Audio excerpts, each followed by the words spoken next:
I want to make a video on the cheap blades that I got when I started my collection.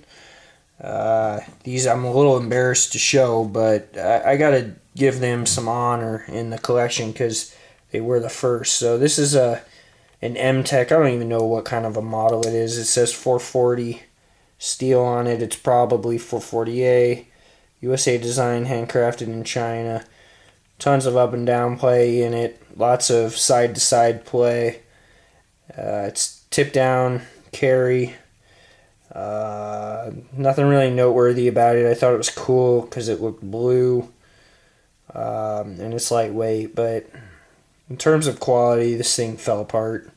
I just can't get rid of it because it's the first it's the first pocket knife I ever bought. It got me into this addiction, so I gotta at least pay honor to it and keep it somewhere on a shelf so that way I know how far I have really come.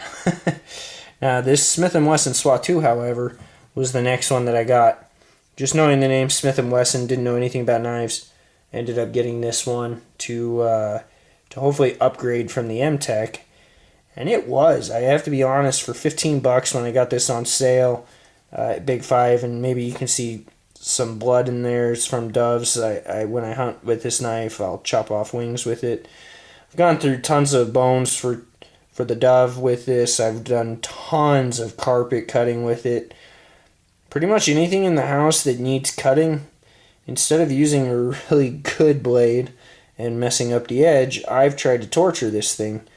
And despite everything I've thrown at it, it's come back wanting more.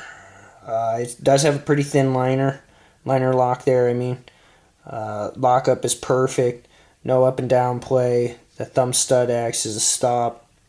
And tip down only carry, so I hate that. And I hate the thumb studs because if you see my other videos, I hate thumb studs. But I didn't know that until after I got these two knives. And so you kind of see what works for you. It didn't cost me much to get into them. But this knife is legendary to me. And I know it's nerdy, but this knife actually has a lot of respect from me based on what I put it through and all the abuse. It's a China knife too, and so I hate to say it, but gotta give them credit. They did this right. I've sharpened it a couple times. Can't get it hair popping sharp, but I can get it definitely paper cutting sharp. And I just love this, despite all of its flaws and how heavy it is. That knife, this Smith & Wesson S.W.A.T, has got me through so many projects in the house. So I appreciate you watching. These were the two cheap knives that I started collecting with.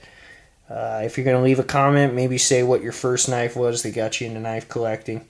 And don't be embarrassed, because you see what mine was. Alright, take care. Bye.